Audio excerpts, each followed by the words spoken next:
Good evening, brothers and friends. Very good to see all of you, even though it is still a virtual environment. My name is Brian Evans. This is April 26, 2021, and I want to again welcome and thank you for participating in episode 4 of our 2021 Virtual Masonic Education series, which is entitled 21st Century Conversations on Freemasonry.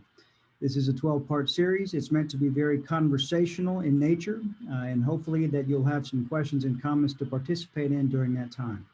For those of you who are returning visitors to our education, we again thank you for coming back.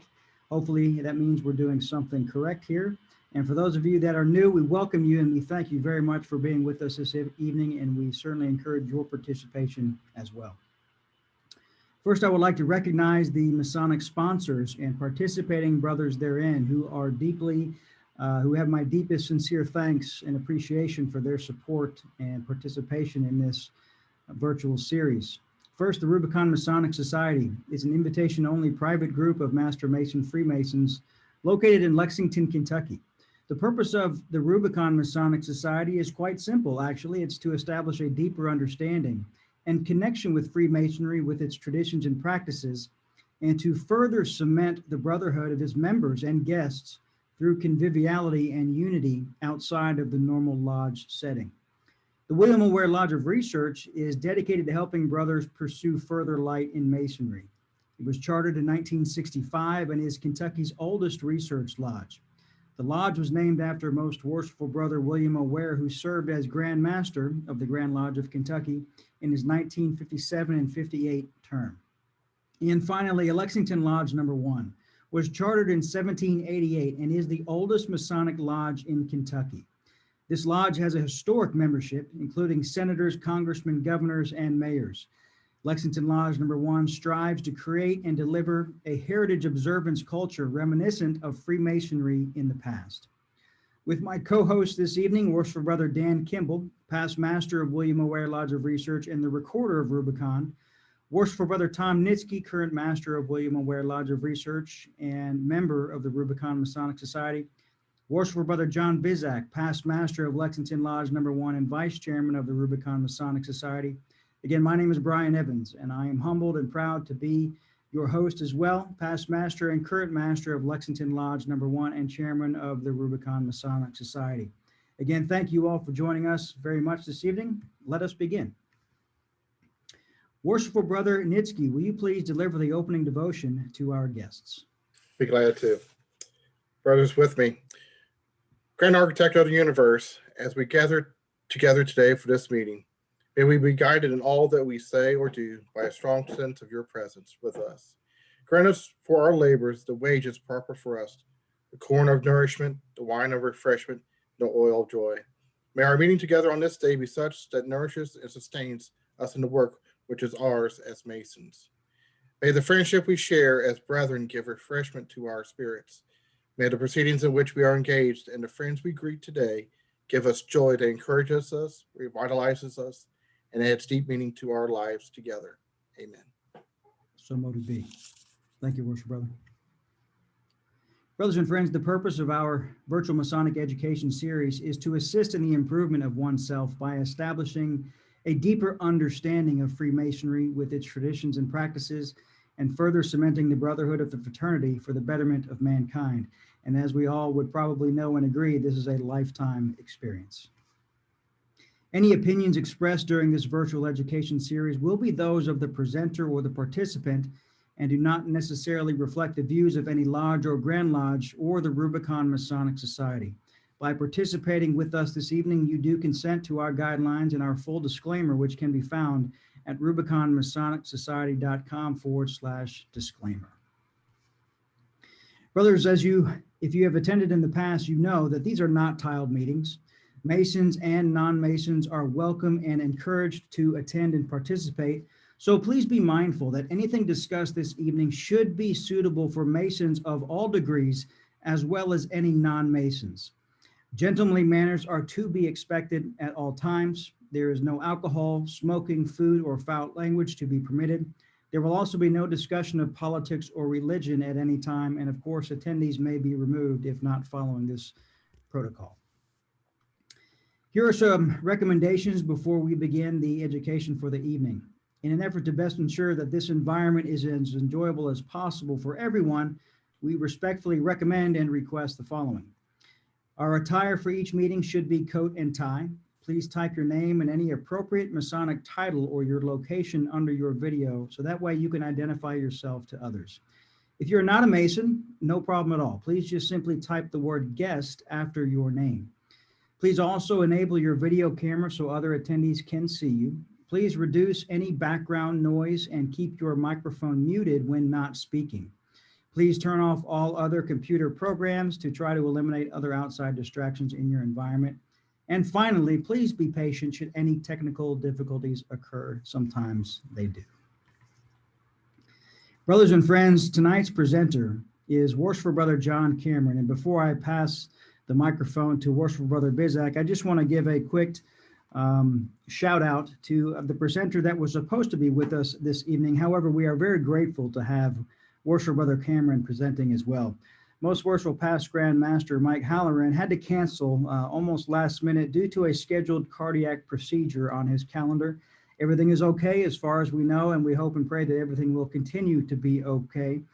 He is the Past Grand Master of Kansas, so just please be sure to keep him in your thoughts and prayers this evening as he undergoes his scheduled procedure tomorrow. Worshipful Brother Bizak, will you please do the honors of introducing our guest speaker this evening, John Cameron? Be my pleasure, brothers. Good evening, brothers. Worshipful Brother John Cameron began his Masonic journey in Boro, Nova Scotia, under the jurisdiction of the Grand Lodge of Nova Scotia. He's past master of John Albro Lodge and treasurer today, and past district grand director of ceremonies and past district chaplain. He's a member of the Nova Scotia Masonic Study Circle and secretary of Sophia Perennis Lodge. And he's a member of the Scottish Rite, as well as an honorary member of the Rubicon Masonic Society. Now, John's been with us almost from the beginning of the past 33 episodes of our virtual education series dating back to May of 2020. John made a presentation in December of last year in an episode of our series that was titled Living as a Freemason. His sound perspectives during our discussions always offer some insight and such well thought out Masonic flavoring. So we're excited to have him with us tonight and appreciate that he stepped up unaware that he was going to be the presenter in April. So we're pleased to have him tonight on a topic that's not only an interesting part of our Masonic history, but a stirring one indeed, about Freemasons who were prisoners of war at the notorious Shanghai prison camp on Singapore Island during World War II. Brother John, on behalf of Rubicon and our guests, thank you for your time and your interest in contributing and advancing Masonic education. The floor is yours, brother. Well, thank you, Brother Bizak and Brother Evans, for presenting me with the opportunity tonight. And before I share my screen, I just want to express my gratitude. I'm grateful to have this opportunity to meet with you all and share some time with my brothers. I'm grateful that my tux fits. I haven't had my tux on now for a year. I was going to wear my kilt, but I found that the kilt was a little tight. So now I have a decision to make, whether I lose 10 or 12 pounds or I go to my Celtic store here in Halifax and buy a kilt extender. So I think, being a male, I will probably take the path of least resistance. And I'm going to go down tomorrow and get a kilt extender so I can wear my kilt again. So, Brother Evans, I'm going to I'll start the screen share here. Yep, go ahead. Okay, let me start from the beginning, and I'll do that. What I want to do right at the very beginning is to acknowledge the contribution that Brother Robert Cooper has made to this presentation. Brother Cooper, if you didn't know, is the curator of the Grand Lodge of Scotland's Masonic Museum in Edinburgh, Scotland. It's with his consent and assistance that I am able to deliver this presentation this evening. When I first heard Brother Cooper give a talk about this very subject, it was as if a bolt of electricity went through my body. My father has had older cousins in Scotland who served in Singapore. They weren't captured to the best of our knowledge, but my Scottish imagination began to run away with me. And I began to dwell in the realm of what if. So I have done some additional research for this presentation, and Brother Cooper has verified my research and has reviewed the work, as I say, and he's acceptable to have me include this in the presentation. Now, I notice one or two brothers on the call tonight may have in fact sat in on Brother Cooper's presentation done, I think it was in May of 2020. But regardless, Brother Cooper is a well-known Masonic author, speaker, and historian, and a dear colleague and Masonic brother. So, the first recorded mention of Freemasonry being practiced amongst prisoners of wars was during the 7 Years' War from 1756 to 1753. And then there's records of the Masonic practice taking place during the Napoleonic Wars, the French Indian Wars in America, the War of American Independence, the Boer War, the First and Second World Wars, and more recently, the war in Iraq, Iran, and Afghanistan. What I would like to concentrate on, though, is the Second World War, and specifically an area in the Malaysian Peninsula. Now, during World War II, there were numerous examples of Masons risking everything they had and in the most unimaginable, inhuman conditions, and continue to practice their Masonic callings. And that should be awe-inspiring to all of us. Now, likewise, to a degree, we're living through a difficult time right now. And Freemasons are getting together, for instance, like tonight, and discussing some of the aspects of Freemasonry that perhaps we would never have done if it weren't for this pandemic. And with the availability of electronic media, such as that which we're using this evening, to me, it proves that Freemasons can be a pretty flexible bunch and have adapted to the new working tools that are available to us, so to speak. Now, the new technologies enable us to maintain our Masonic way of life to a certain degree and to continue to learn the lessons of our craft. Now, in various German prisoner of war camps, brethren got together and carried out lodges of instructions and even some tiled Masonic meetings. Now, in one camp, in Stalag 383, they had monthly meetings with an average attendance of 60 men, and they had a charter or dispensation to conduct work. 60 men. Now, wouldn't we all love to have that level of attendance regularly in our Masonic meetings today? So I'm going to talk about the River Valley Road Prisoner of War Masonic Club. Now, what is of greater interest to me is what happened in the Far East. Masonic activities of brethren in the Far East is fairly well documented. There are some documents on the Masonic activities that have taken place in Siam, Sumatra, Hong Kong, and Shanghai. By far the most documented evidence of Masonic activity was in Singapore. Now, after the fall of Singapore in 1942, civilian internees and prisoners of war were imprisoned in the notorious Changi prison camp. Now, the prisoners, the civilians and the POWs were separated. The civilians were imprisoned in Changi jail, while the prisoners of war were housed in the Changi POW camp. Now, the Changi POW camp is actually a series or a number of smaller camps surrounding the jail. Now, on the military side, a meeting of imprisoned brethren was held as early as June 10th, 1942, at which there were about 45 present.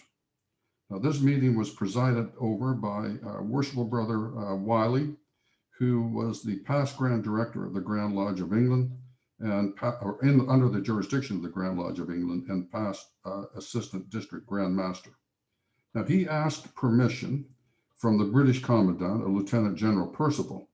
And Lieutenant General Percival was not a Mason, but Lieutenant General Percival gave his permission for Brother Wiley to gather Masons together for meetings. And they were able to hold they were able to hold weekly meetings. And they rotated the ritual through the English, Scottish, and Irish workings. You see, the members of the River Valley Road POW Club came from those main jurisdictions. Now, when they held their meetings, they resembled a lodge as we have grown to know it, but they were very ably to convert the room, quickly able to convert the room to something different in case of surprises and interruptions. Now, I'm not going to go into a long-winded history about what took place there, but I feel compelled to provide some context so that we would be able to get a better appreciation of just what was going on at that time. Now, I'm going to be speaking from a British perspective. Nova Scotia, Canada, is a part of the British Empire, and our allegiance at that time was to the British Empire. So my comments and view will be influenced by that particular aspect. Now, we know that the Allies were fighting the war in Europe as well as in the British territories. So these things were taking place. The war was fighting in Europe when the Japanese, without a declaration of war, attacked Pearl Harbor. And at that same time, almost simultaneously, they attacked the Far East. And they very quickly took the Malaysian Peninsula and the island of Singapore. Now, understand that there's a significant cultural difference between Japan and Western civilization. I had the opportunity in a past life, I was involved in hockey in Canada, and I worked with the national program, and I had the opportunity to work with the Japanese national hockey team. And it struck me within a few minutes of being on the ice with them that they had this samurai warrior attitude and approach. They used their hockey sticks in a manner that would be not unfamiliar to a samurai warrior at the time. So there was a significant cultural difference then as there is now. Now, the Japanese felt that anybody that surrendered was not a worthy opponent and not due any respect. Now, the British and Allied forces, particularly the Australian and New Zealanders, abided by the Geneva Convention.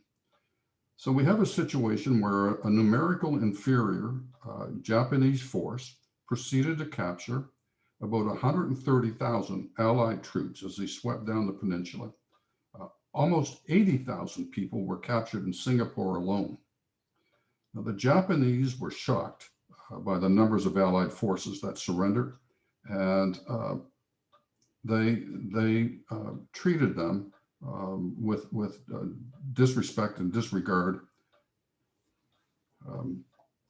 So now, on the 15th of February, General Percival surrendered Singapore, and this slide shows the surrender. Now, these gentlemen are marching to, and I use that word casually because you notice they're not in step, but they were proceeding to the Ford motor factory in Singapore.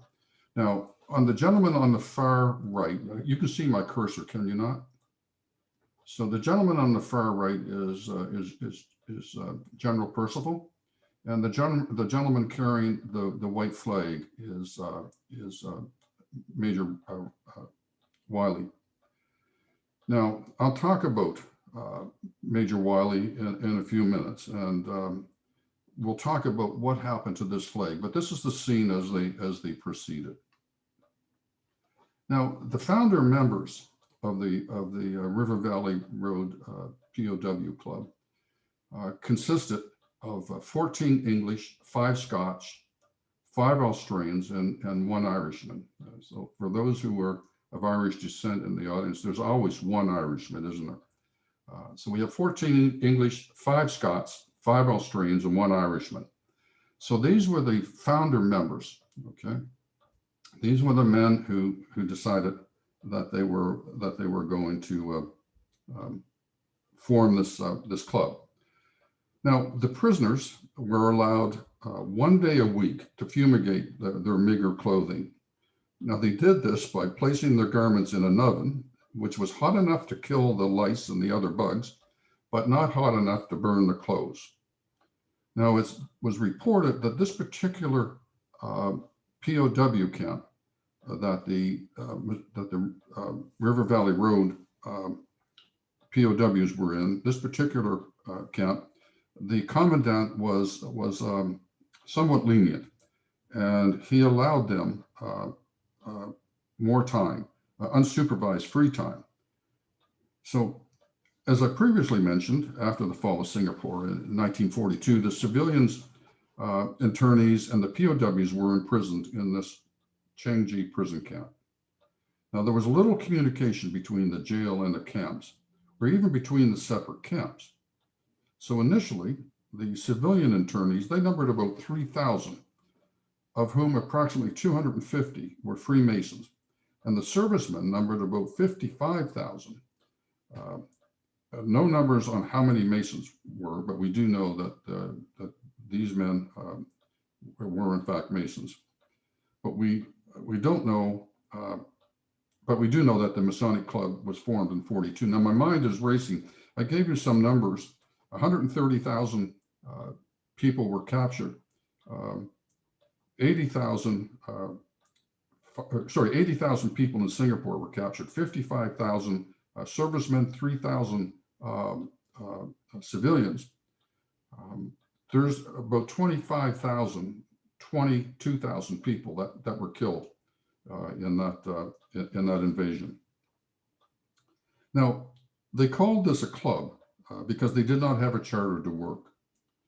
Now, however, in subsequent research, I did come across some information that indicates that they possibly had a dispensation to carry out instructions without regalia, but as some of the Masonic writers and researchers in this group will know, that it needs to be verified. There has to be a couple of sources before I could say unequivocally. So it's possible they had a dispensation to carry out instruction, but without regalia. Now, on the military side, a meeting of the imprisoned brethren was held on June the 10th, and as I mentioned, they were presided over by Brother Wiley. Now, preparations were always made to, as I mentioned, to convert the room into something different in case of surprises. Now, the men, although they were given leisure time, were not allowed to go unattended. So the meetings were held under the guise of being a religious ceremony. And the Japanese guard who was watching it, I think we could say was the tiler. So the Japanese tiled the meetings of the River Valley Road POW camp. Now, this particular document that you're seeing here is in fact the scroll or the roll of the founding members of the River Valley Road Masonic Prisoner of War Camp. This membership list was designed and drawn by a Brother Pickersgill. Now, it was made of rice paper and was painstakingly and secretly prepared, one for each of the 25 founder members who agreed to proceed. You can see if you have your video such that on the far right-hand column, you can see the signatures of those who received it. So that each member signed every copy, and it was rather ornately designed. Now, there are only 2 surviving copies of this. There were 25 originals. 2 have survived. This particular copy, if we look down about halfway down, you can see a sapper. On the left-hand column, his rank is sapper. And you'll see Ovens, O-V-E-N-S. That was a mistake. His actual name was Evans, okay? But there was a mistake on this one. The other surviving copy has the name recorded correctly. Now, understand the significance of this. The possession, just a simple possession of this list was extremely dangerous. Now, there was a civilian brother in the prison side who was nearly beaten to death for just possessing a copy of a ritual. So these men, these 25 men listed here, were risking their very lives. Each and every one that received this role, their life was in danger. Now, to me, you can see that Captain Pickersgill, who was the designer of this, went to considerable trouble designing this, and has done rather well. And he was an architect, actually, in civilian life. And you can see, as I said, he went to a lot of trouble to do this. I can't help but think it was either incredibly brave or very reckless thing to do. However, if the Japanese got their hands on this, it would be certain death for every one of the members. Now, this is another list of the River Valley Road POW Club members. What was interesting about this is that the brethren are listed alphabetically and not by rank.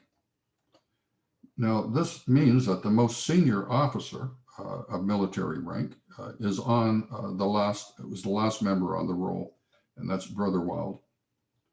Now, there were 4 past masters, and you can see the various their lodges here, their Masonic rank, and their country. So we have 4 past masters, 21 master masons, and 11 local Freemasons. Now, by local Freemasons, they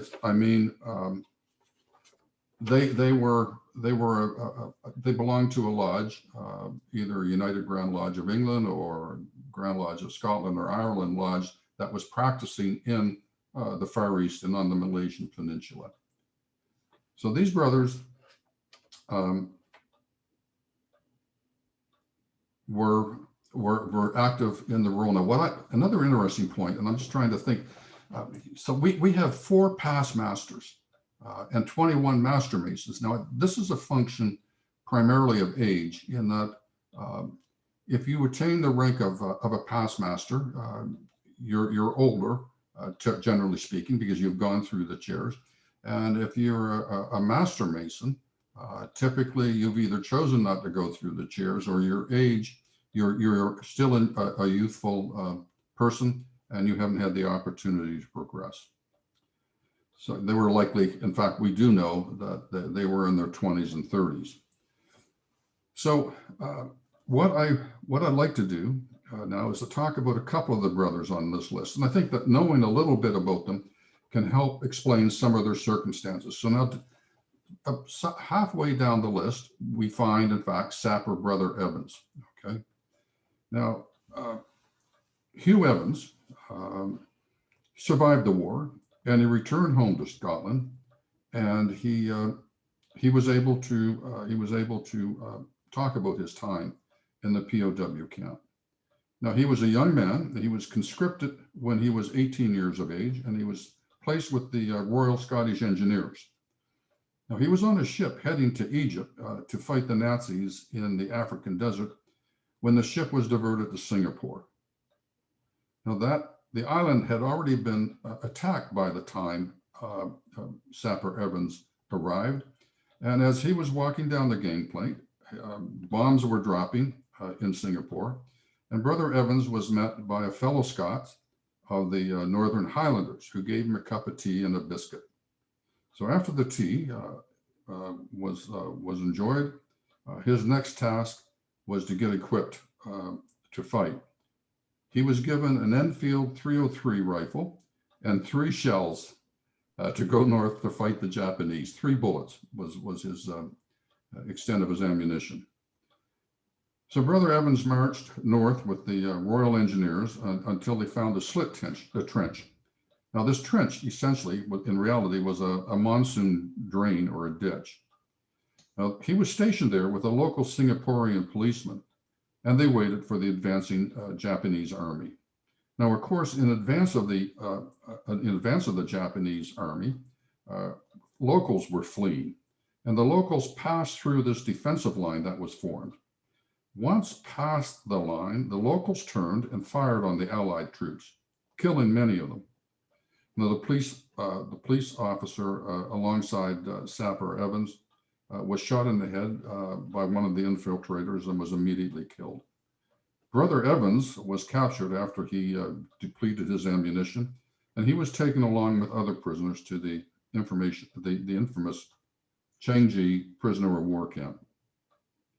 Now, Hugh Evans, was lucky. He was young and he was very fit, and this likely contributed to his survival. Now, most of these men in the Changji POW camp were sent to the work on the Thai-Burma Railway, also known as the Death Railway. Now, slightly more than 12,000 prisoners died building that railway. That's almost 50 men died per mile while they were building it.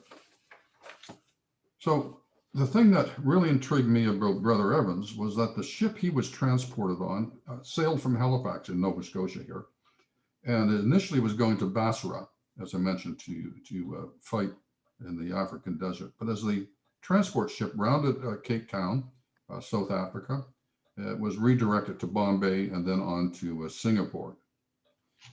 So Brother Evans survived and returned home. I'd like to talk about Captain Pickersgill for a moment now. Here you see Captain Pickersgill. He was a master mason, and he was a mason in a lodge in England, Bernard Lodge in England. So now Captain Pickersgill was the local architect, and he's the man that designed that role. And he was a local architect working in Singapore. Now, there are a number of people on this role that were actually living and working in or around Singapore in the peninsula. As I showed on the previous slide, on this slide, there were about 11 of them. Now, because of his education, Captain Pickersgill was given the rank of a captain in the militia. Now, there was a Forbes Finnelson that I wanted to talk about as well. As you can see right here, he belonged to Lodge No. 1 in Edinburgh, Mary's Chapel, the oldest written Masonic records in the world. Now, Captain Finnelson was a dentist, and he was part of the medical corps. Now, he was sent to the Death Railway to be a medic. Now, of course, there were little or no medical facilities, and the men were hardly fed, and from a medical perspective, they were looked after poorly, and Captain Finnelson did the best he could. Despite being a dentist with only basic military training, he was expected to provide all types of medical care.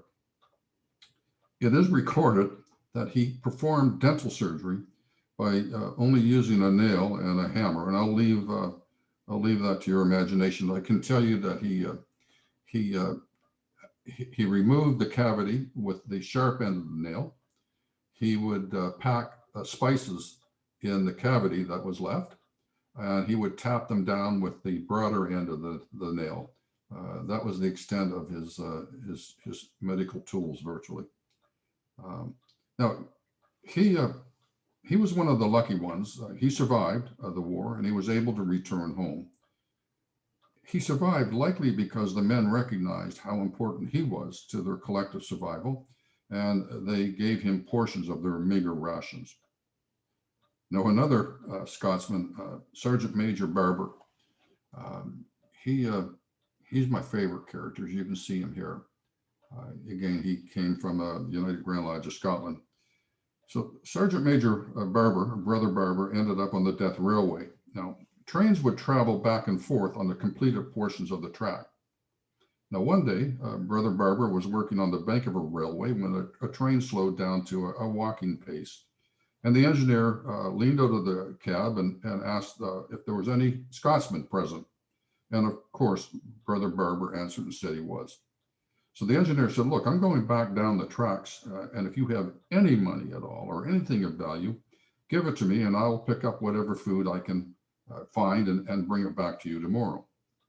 So Brother Barber gave him all of which he had, which really was in fact one Japanese occupation dollar.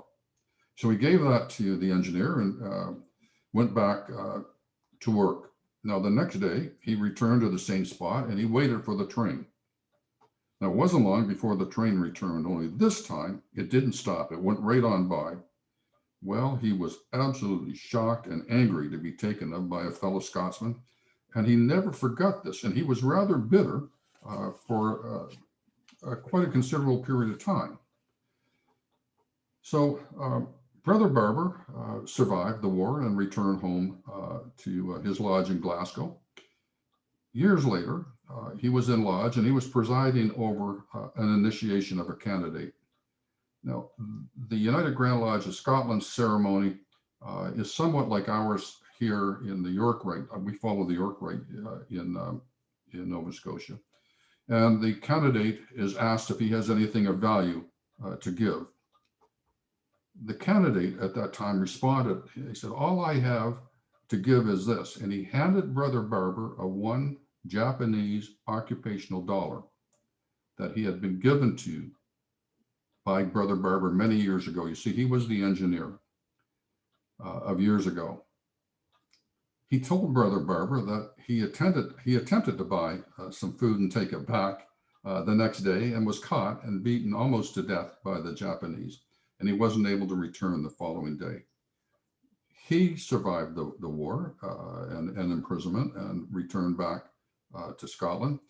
And he remembered Brother Barber's name.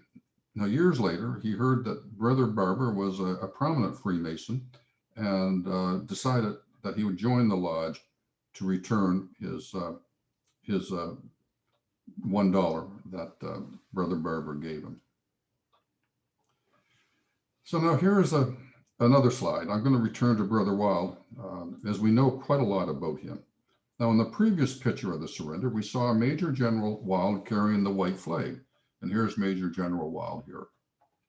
But as you can see, the flag now appears behind him. A Japanese officer is holding it.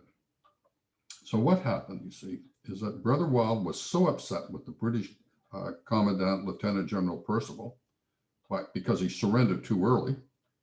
And he felt that they could have and should have defended Singapore longer. He was also upset with being assigned to carry the white flag, and he threw it down as they were parading to the Ford Motor Factory.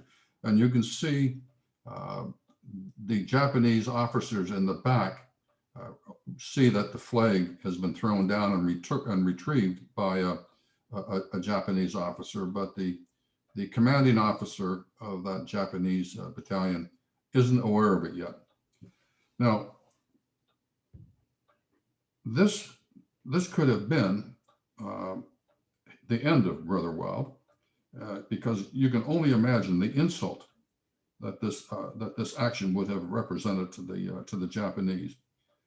They felt that the surrender was incomplete and therefore not valid without the white flag.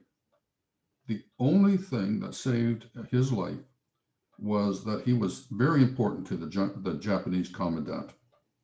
Brother Wild was initiated and passed in a United Grand Lodge of England Lodge in Yokohama. He was a fluent Japanese speaker and was very involved in the negotiations of the surrender. Given his language skills, he spent the remainder of his incarceration liaising with the Japanese and the British High Command. He was a very serious man with an incredible memory. Some say it was a photographic memory.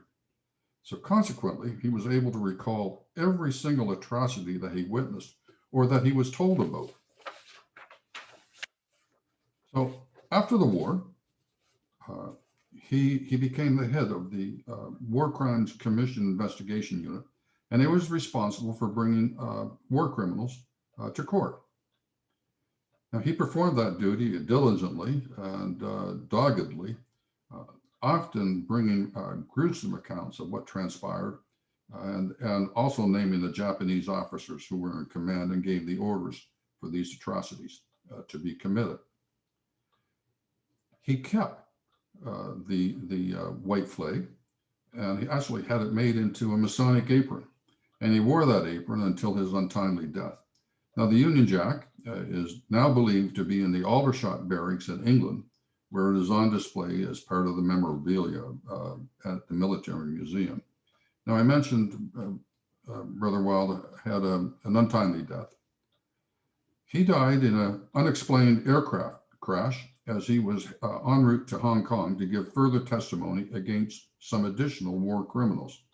The cause of the crash had never been determined, but we do know, and it is recorded, that his staff went to the offices the next day to gather his personal files and belongings, only to discover that they had disappeared along with the apron and anything else he was working on.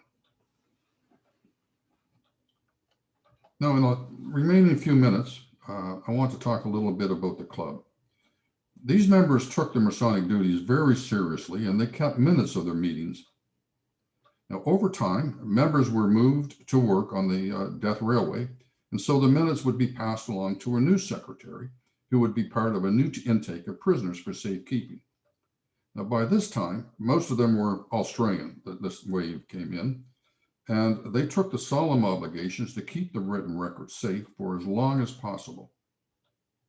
There came a point when the last prisoners of war in the camp were being sent to the Death Railway, so the last secretary of the club decided to bury the minutes, hopefully to be recovered at their liberation. So he took oilskin canvas and wrapped the minutes in that material and buried them by a burned out armor vehicle as a landmark.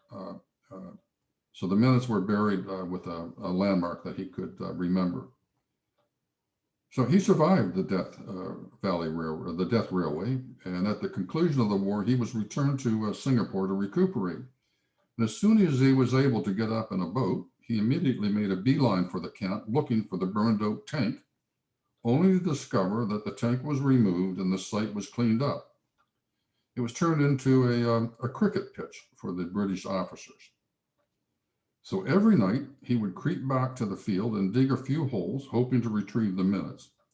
Now in the morning, the officers would awake and discover the pitch littered with holes in the ground.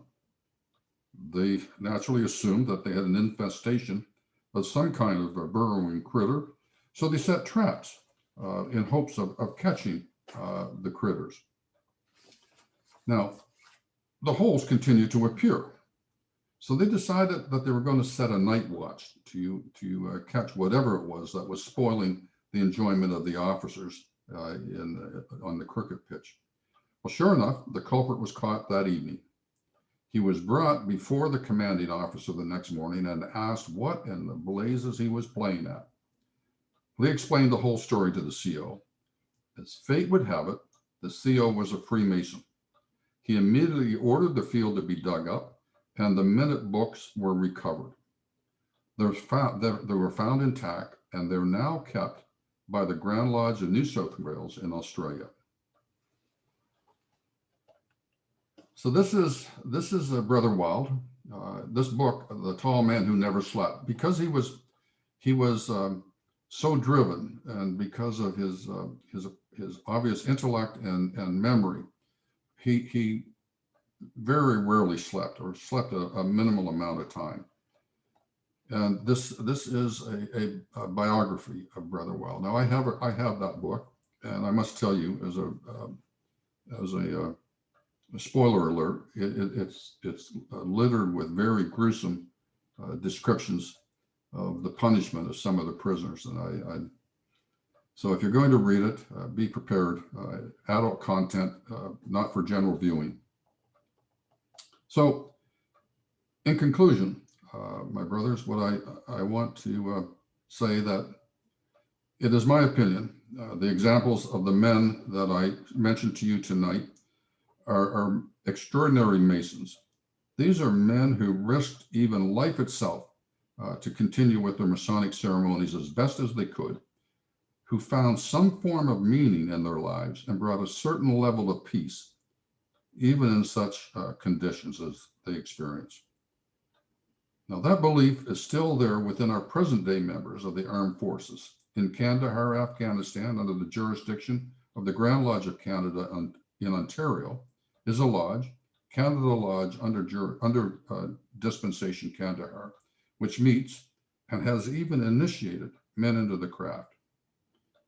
So as I did more research and as I studied this particular episode, my faith in the value and the benefits of Freemasonry, not only to these men, but to us as men today, is incalculable, and it is something that inspires me. And I complain about a tux that doesn't, or a kilt that doesn't fit too well, or a tux that may be a little tight. Those are what my wife would call first world problems. So, brothers, at that I will leave this. Now, I gave this presentation, actually, you can see on the April the 15th, and that's why I was able to respond so quickly to Brother Evans' call to step in for the past Grand Master. So, brethren, thank you, and I do appreciate your time. Thank you, Worshipful Brother. Appreciate that very much. If it's okay, I will take the screen back. Please. Yep. Thank you.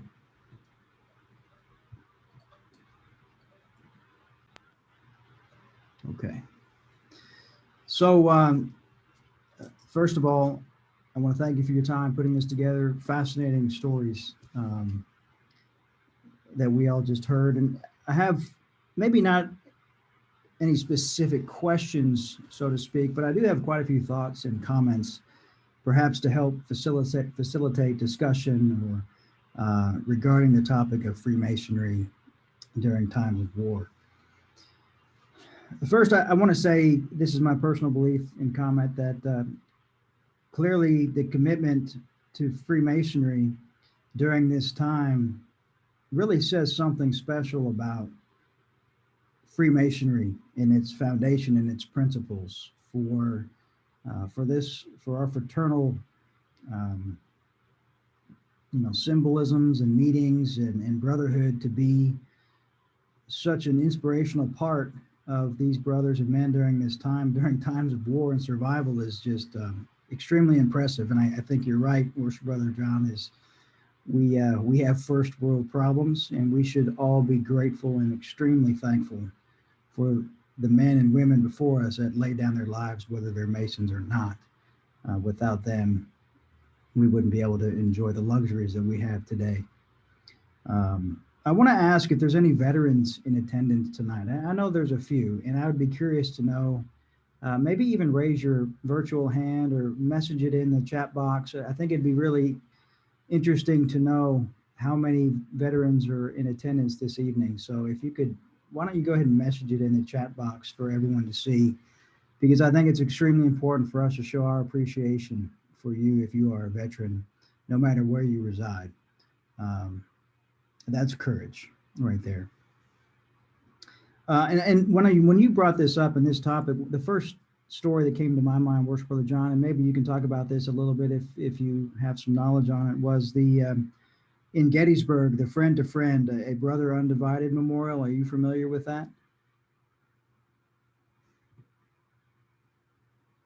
Worshipful Brother Cameron?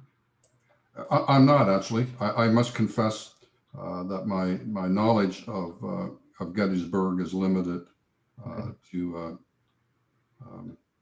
Abraham Lincoln's speech at the address, Sure, and fictional movies.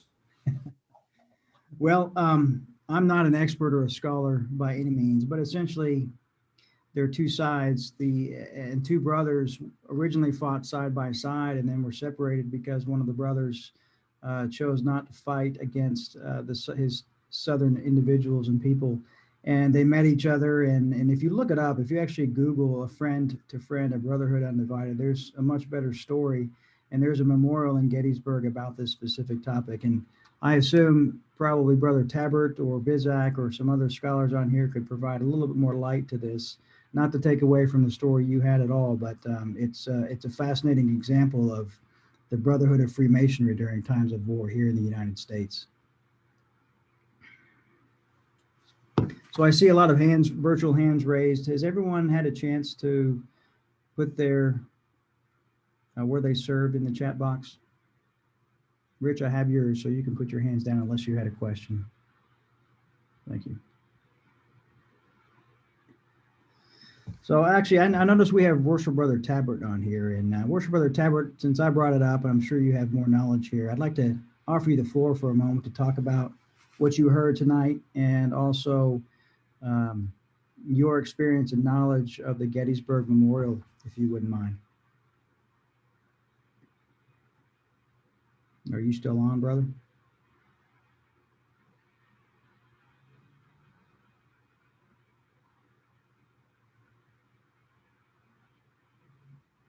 Perhaps not. Worship Brother Bizak, do you have any thoughts or comments tonight?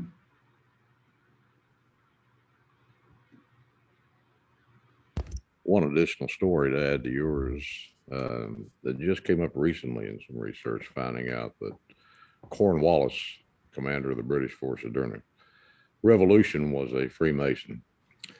And after the war, when he went home in great humbleness after his surrender, he took upon himself, at the plea of another Mason, to assist another Mason's children. And he was brought that message and asked to help his children. And he did for the next, well, until he died. And even though he knew the man who was the father, and he despised him, had no respect for him, even though he did contribute to some degree to some British successes during the Revolution, he still had no respect for him. But because he was a Freemason, he helped his children for about 8 or 9 years before Cornwallis died. And that father of those children was Benedict Arnold, who also was a Freemason, of course. So it's a little twist on Brother Cameron's story, but it does represent the same concept. Brother Chris Kolakowski, excuse me. You mentioned at the outset of this presentation, even before the meeting began, that you had family surrender at Singapore and were held at Shanghai as well. Would you like to offer any comments or input on that? I'm sure you have some stories to tell. Thank you, brother. I'll just make a couple of quick comments. I had you may not recognize it from my last name, but my father's mother was English. And I had 3 relatives, one in the Coast Artillery, one in an ordnance company, and one actually where this red dot is right behind me here in the Royal Norfolk Regiment, surrender at Singapore. And all of them were held at Changi. All of them ended up on the Burma-Siam Railway, one of whom is still there. The other 2 survived and came home. I've also written a book on the defense of the Philippines and researched the POW experience of our defenders, the Americans and Filipinos captured in the Philippines. And it's interesting to see the same sort of brotherhood and connection that shows up in Cabanatuan and Bilibid and some of the other prisons and some of the prison camps in Japan, particularly Zensuji. I've seen this even in the Civil War, both in Johnson's Island and in Libby Prison as well. So the bond of Freemasonry is very strong. And when you put men in a situation like what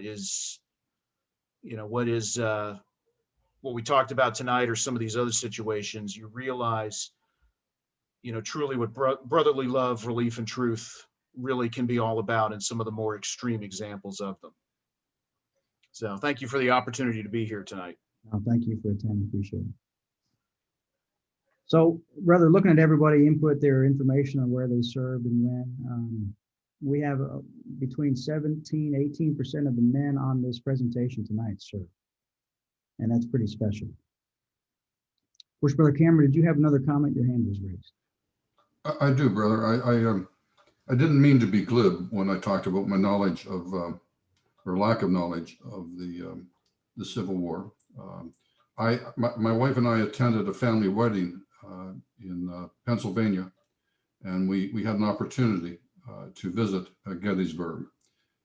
And the emotional impact on me was the same as the impact I had when I visited the battle site at Culloden in Scotland. If you ever have the opportunity, go to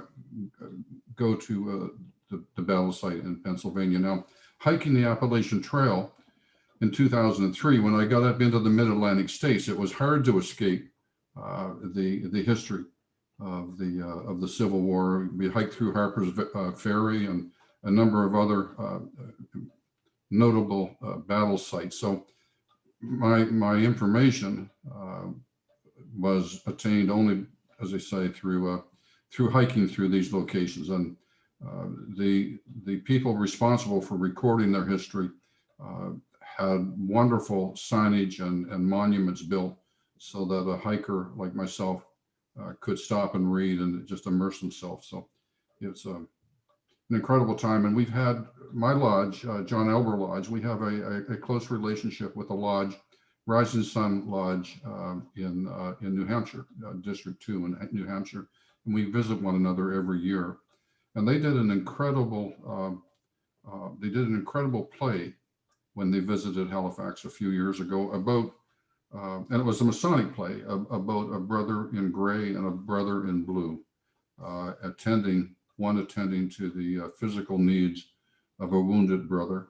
And it showed the incredible camaraderie that we have as brothers. So I just wanted to add that, Brother Evans. Thank you. I have an interesting question to pose to the group, and Brother Crickard, I'd like to start with you, so I'll give you a little heads up if you don't mind, and then maybe we'll go to Worshipful Brother Rich Hansen, and then see where that goes from there. You guys both served, and we appreciate that. What was it, now did you serve and then get into Freemasonry, or were you part of Freemasonry when you served? And I'm curious to know any correlative thoughts with military and Freemasonry. What brought you into Freemasonry? Was your military roots part of that? Were you looking for something? Just curious if any correlation there on what you were looking for between those two brotherhoods. Brother Crickard. Hello, Worshipful Master. Hello, everybody. No, I wasn't a Freemason before. I was a Marine before, and then after I got out, I was I think I've mentioned this before. There was just something missing, and I was looking for some, a brotherhood, and also I'm sort of a history. I enjoy history, so a bunch of things came together, and I found Freemasonry.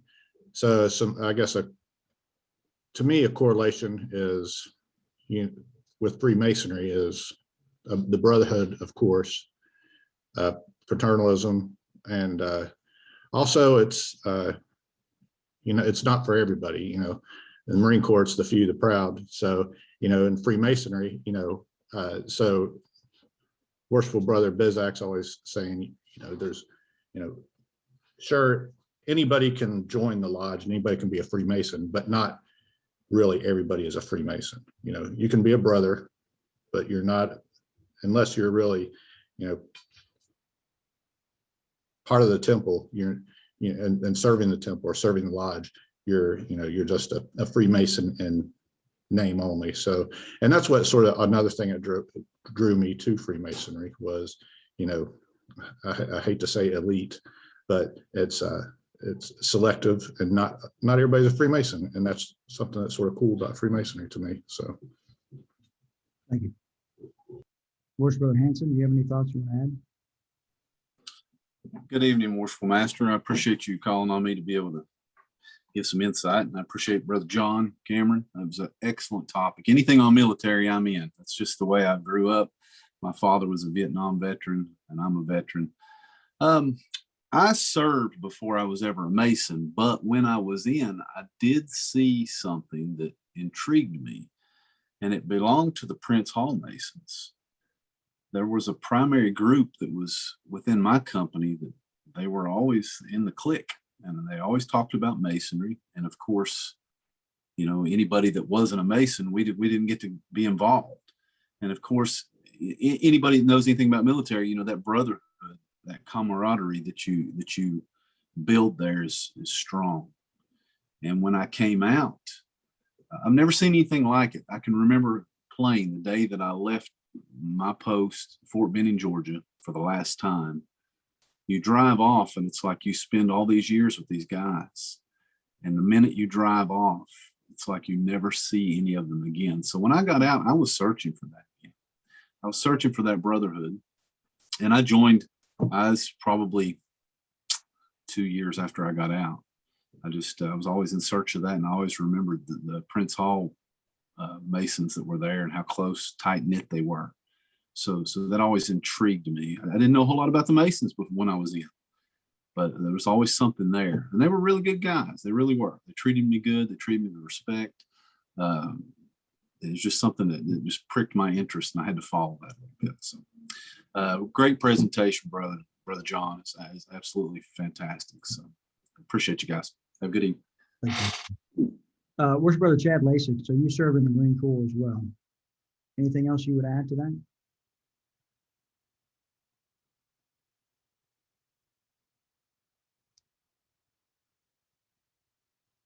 Are you still on, Chad? No for two there. Brothers, what other thoughts or comments? Yeah, Bill, go ahead. You may share. Please feel free. You hear me? Yes, sir. My video's all messed up, brother. Sorry about that. But I found the presentation very interesting. Appreciate such a fine job of the presentation. And it got me to do a lot of thinking. I first went in the Air Force as a youngin' and went to Vietnam, was not a Mason at that particular time. And you're right, the brotherhood, the camaraderie that comes about for being together with the brothers and sisters of those in arms, it's cherished and very seldom can be replicated. But I can only imagine. Now, I went back to the Army, Air Force guy, then Army guy. Some people thought I was crazy, and maybe I was. But I went back in the Army and was there for many, many years. And at that time, I was a Mason. I was a Mason right prior to going back into the Army. So my eyes were opened in such a different way. I not only did I receive the camaraderie of the brothers and sisters in arms in all the services and our allies, but boy, I sure wish I could have had that Masonic knowledge when I was in Vietnam. It would have been an additional leverage for me to look toward the next day with better expectations. And you know, I'm glad in a certain way I went to Vietnam, but I'm more pleased to become a Mason over 40 years ago. And the camaraderie that we have, brothers, I don't need to tell you what that's like. But if it could have been transcended across the military, it would have added to a lot of positive results, more than we probably ever would have had. So I just wanted to share with you how I perceive Masonry does make a difference, whether you're in combat or not. It helps thicken that that tide that you have with one another. And you're right, it's neat to walk down a hallway, or you're marching and you take a glance down and you see that individual has got that Masonic ring on. You just want to stop right then, depending on the situation you do, and you go up, and of course we communicate to ensure we're who we are. It is awesome. Thank you so much. Thank you, Brother Bill. Look forward to seeing you soon. Oh, you, me both.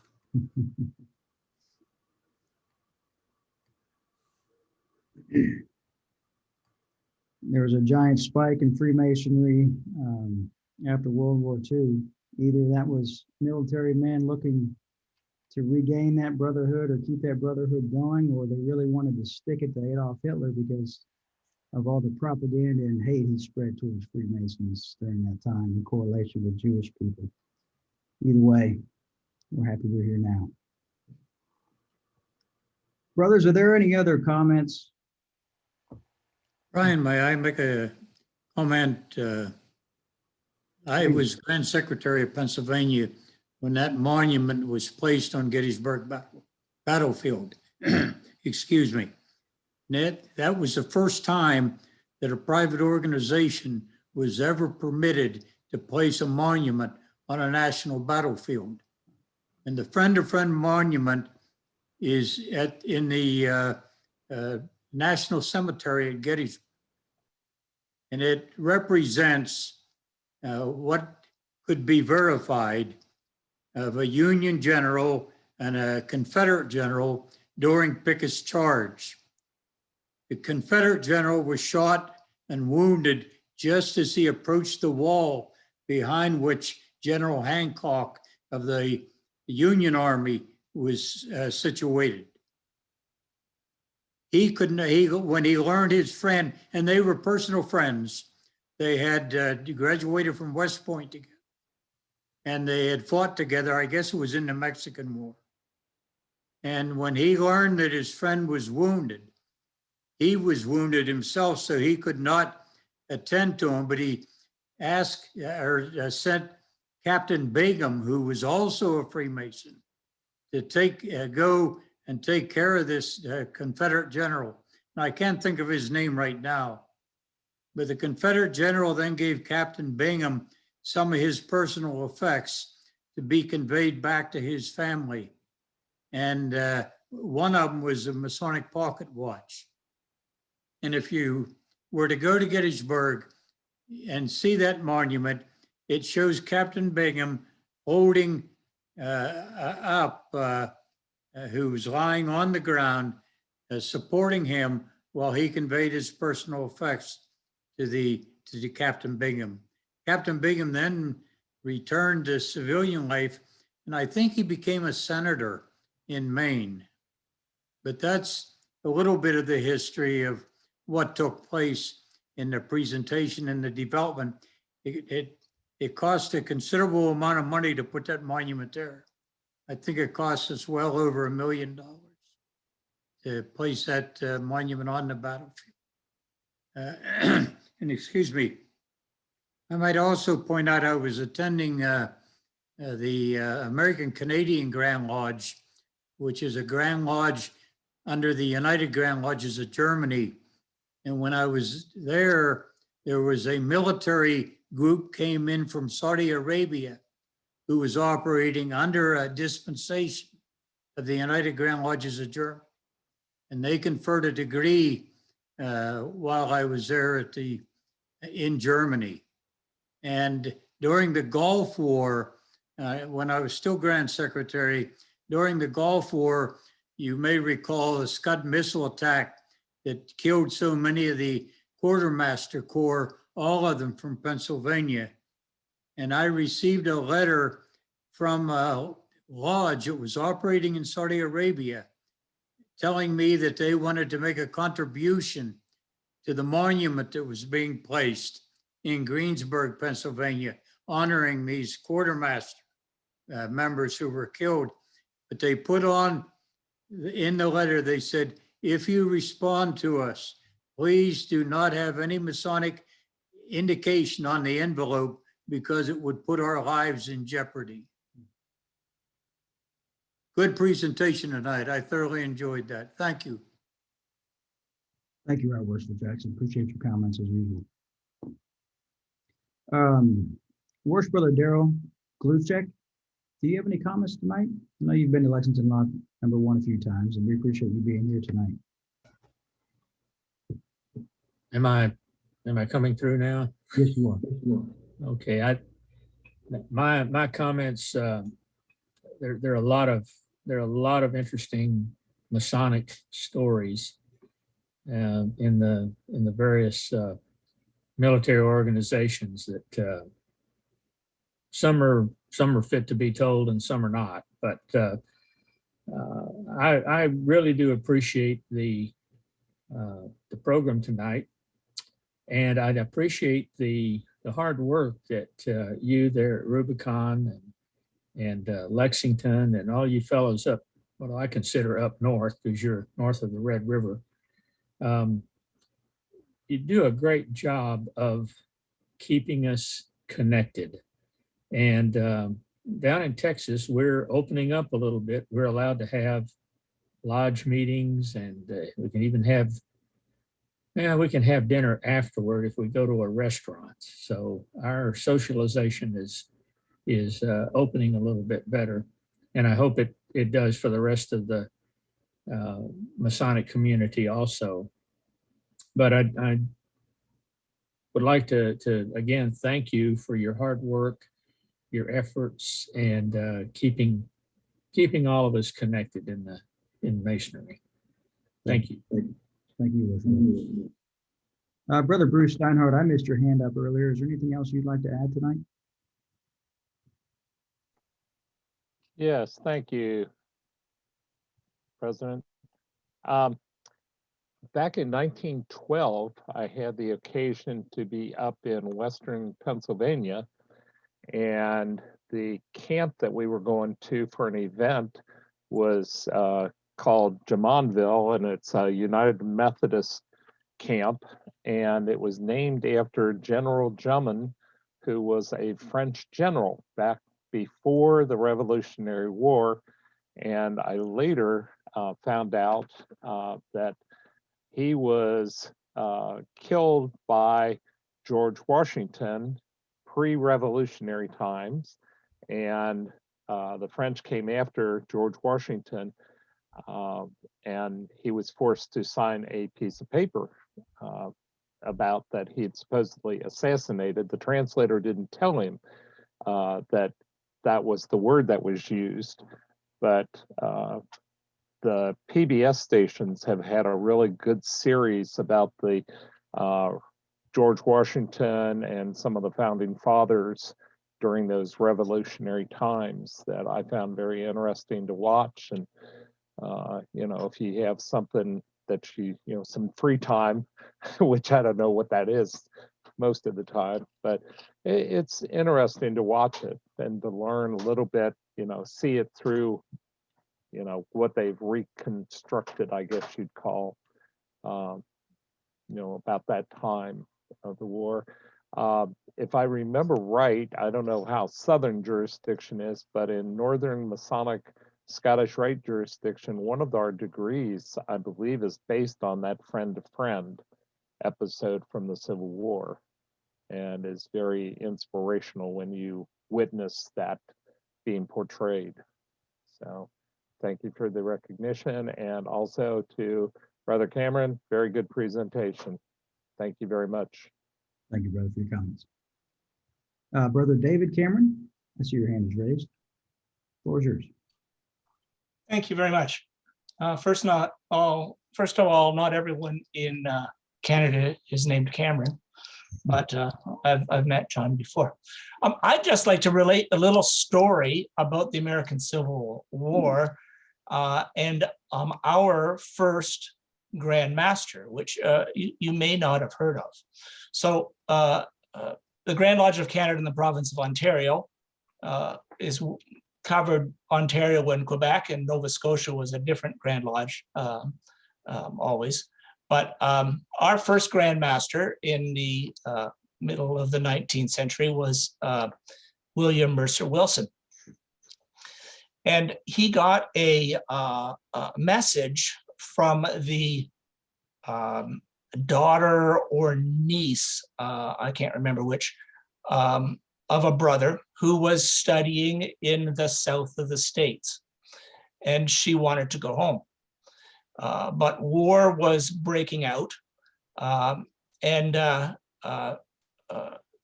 so she didn't know how she would get back home.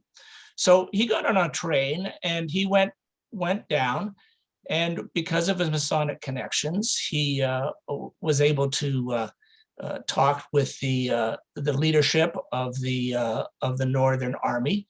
In fact, while he was there, he met Abraham Lincoln, and he got passes to cross the line and bring this lady back. So that he did. He had to take a cart to get across because the trains were no longer running, and he crossed over to the southern side, where he met with the senior officers down there. And because of them all being Masons, they had a lovely dinner and they put him up, and he proceeded down to the college where this young lady was studying. And when he got there, he found that she had already left and made her way home. But while he was there, he did witness Robert E. Lee and his troops practicing on the square of the college. So anyway, he took the train back north to go home, and on the train he was approached by the conductor, who said that there was a lady there who was trying to get to the north. Her husband was in the armed forces. I think it was California that they were stationed at. And she didn't know if she could get across. And he wondered if Mercer Wilson could smuggle her across. And he said, no, he wouldn't do that. And they pointed out, and then, but they took her to this lady, and she pulled out a membership certificate in the Masonic Lodge that her husband belonged to. And that swayed his opinion. And so he used the extra pass that he had for his niece that he was going to pick out for this lady to transport her back across the border so she could be reunited with her husband. This is a story that's documented in a biography of our past Grand Master, but I doubt it's circulated very much. But if anyone wants a copy of that, they can get one from the Grand Lodge office in Hamilton, the Grand Lodge of Canada in the province of Ontario. Great. Hope you enjoyed that story. Yeah, very much. Thank you for sharing. Appreciate it. Well, brothers, I'll leave the floor open for any other final comments regarding the presentation tonight before we proceed.